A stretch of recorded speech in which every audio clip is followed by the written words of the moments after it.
Hi guys, in today's episode we are going to be talking about a very interesting topic, and it is the Igbo Apprenticeship System.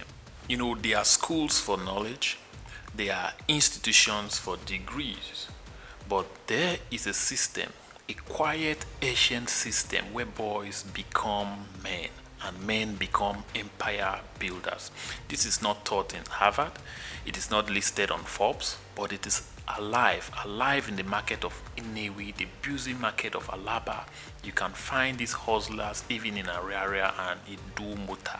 It is called the Igbo Apprenticeship System, and it is Africa's most underrated wealth creation machine. Some call it Igba Boi or Nnewi Boy, but to the boy, it is more than a life of service to the master. It is more than free labor to the people. It's the blueprint for legacy.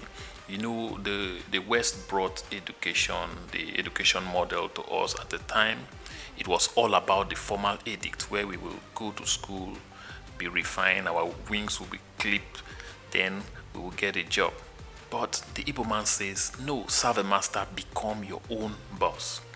So if you look at it critically, you discover that the Igbo apprenticeship system may just be the most underrated economic invention in modern Africa. When the average Nigeria thinks about wealth, he dreams of oil, political contract, or escaping out of the country. But the Igbo man, he understands something deeper. Wealth is not given, it is transferred through trust, through tutelage, and time. So you discover that you find young boys, many from poor homes, taking under the wings of an established business owner.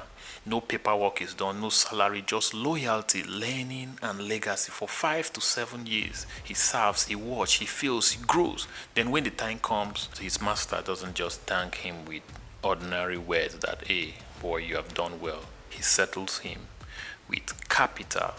He settles him with connection, and he settles him with good counsels. In time past, when I had little or limited knowledge about how the Igbo apprenticeship system works, I once criticized the system when I asked a friend of mine who is an Igbo guy, is into building materials, and I asked him, how much were you settled with? He told me that he was settled with 200,000 naira. That was roughly around 2015. Can you imagine? 200,000, and I felt that money is so small. But guess what? This guy is doing very well right now. I discovered that it wasn't just the capital that will be given to you. The main gold mine here is the knowledge that have been transferred to you over the years. The knowledge is given to you for free. Applied the knowledge, you are also given the connection, which is worth more than millions of naira. That is where the real startup capital is. It's in the connection, not actually in the money that will be given to you for startup. So if you look at the Igbo apprenticeship system, you realize that it is built on the spirit of succession. That's where nation building takes place. That's the Africa's NBA. So while the West sells education as a product, right, the Igbos give it as a life journey. This is not a hustle, it is a philosophy. This is not a shortcut, it is a system, a well-crafted system, a grassroots wealth transfer model so efficient, made by people who understand that empowering one man was better than employing 10. Those of us who are not Igbos, we have watched, we admire the results but ignore the process. Instead of apprenticeship, we chase entitlement. Instead of mentorship, we wait for miracles. No tribe can rise above poverty if its richest men die with no successors and no system in place. Why do you think when the hotelier dies, the business goes with him?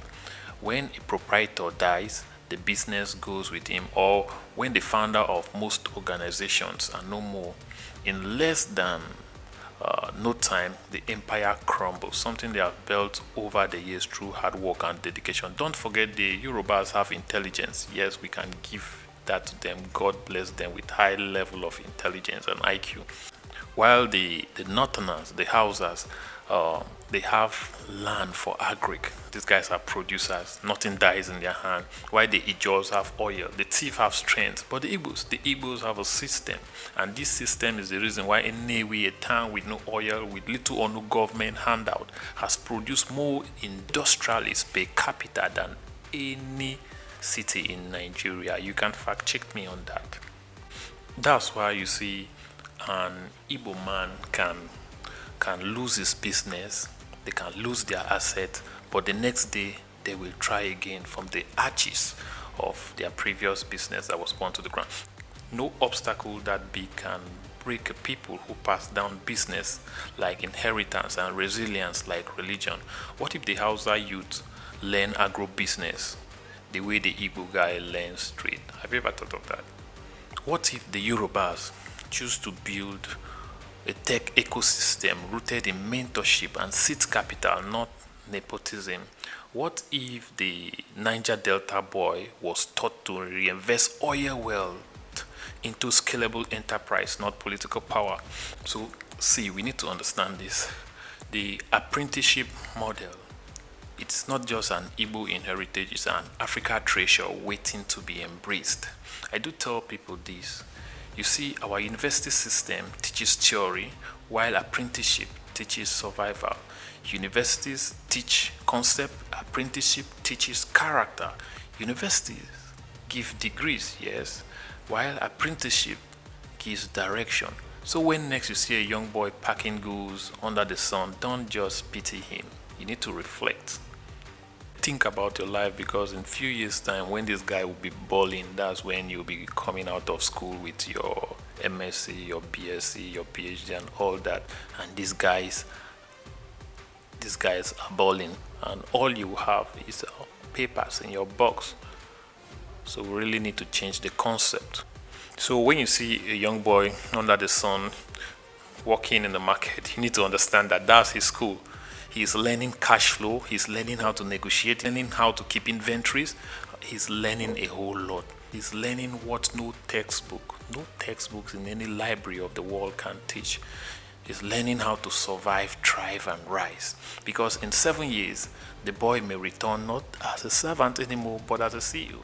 So let us not just ignore the genius in our own backyard while chasing borrowed dreams. There's something we can learn from the Igbo Apprenticeship System. But one thing I want Nigerians, if I have a way to do, let all Nigerians be humble. Let's sit at the feet of the Igbos and learn how to build millionaires without government handouts, oil, or applause. Above all, here's my humble suggestion. It is time we stop calling it an informal education and start calling it what it is: Africa's excellence. So when talking about this system that have created more millionaires than any economic model in Africa, let's not come to a point that we tend to mistake its simplicity for weakness. Let not confuse its informality for ignorance, because this system, without degrees, without banks, without certificate, has produced more millionaires than most universities in the world. As I said earlier, you need to ask Innoson. You know Innoson, the founder of Innoson Motors. He is Nigeria's first indigenous car manufacturer. He started as a spare part trader. No formal capital, no Ivy League connections, just apprenticeship, just grit.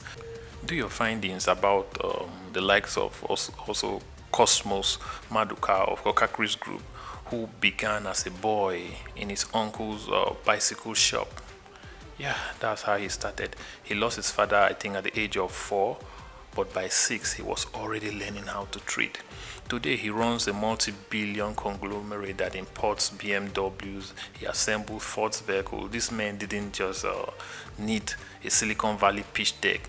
They didn't raise millions in seed funding. All what they had was just mentorship, history, and mental resilience to succeed. So we need to give this system its flowers, man. In the Igbo model, business is not just taught, it's transferred.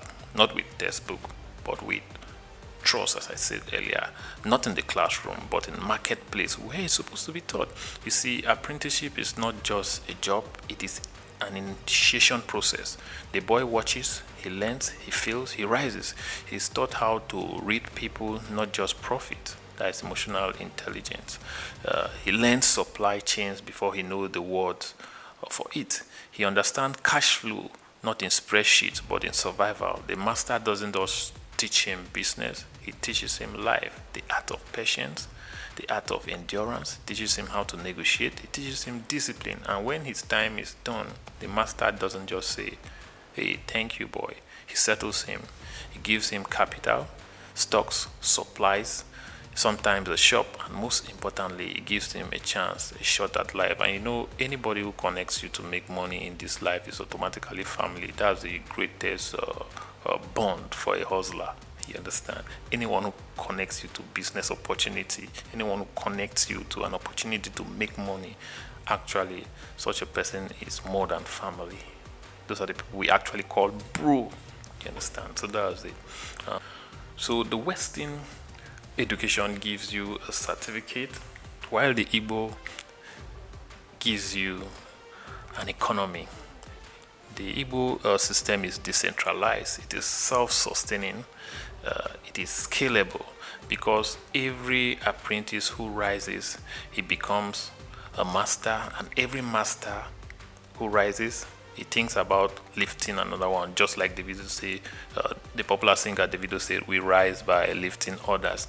This is generational wealth without government intervention. It is economic inclusion without tech talks or hashtag. The Igbos operate under the philosophy that a good businessman makes a profit, while a great businessman makes another businessman. And that's the plain truth, because hustlers need to understand that business is not just about what you sell, it is about what you raise, who you raise, sorry. So the question is this: why aren't we replicating this? Why are other tribes not adopting the model? Why do we ignore the genius in our own backyard while begging for foreign aid every time? So I do tell people that the answers Africa needs will not come from World Bank, they will come from within. So you see, we always say we want to fix poverty, we want to end poverty, but perhaps we don't need to fix it. Perhaps we need to copy those who have already establish a system that can fix poverty. So the next time you see a boy cleaning a shop in Onitsha, don't mock him, don't pity him, because he's not wasting his time. He's being forged in the furnace of greatness, and in 7 years he just might return, not as a servant but as a CEO. So hustlers, I believe this video have changed your mindset and improve your understanding of how the Igbo apprenticeship system works, and how, if adopted, can also boost your hustle. So thanks for watching, and if you haven't subscribed to this channel, please endeavor to hit the subscribe tab and join this amazing community of like-minded hustlers. Together we keep growing. Cheers.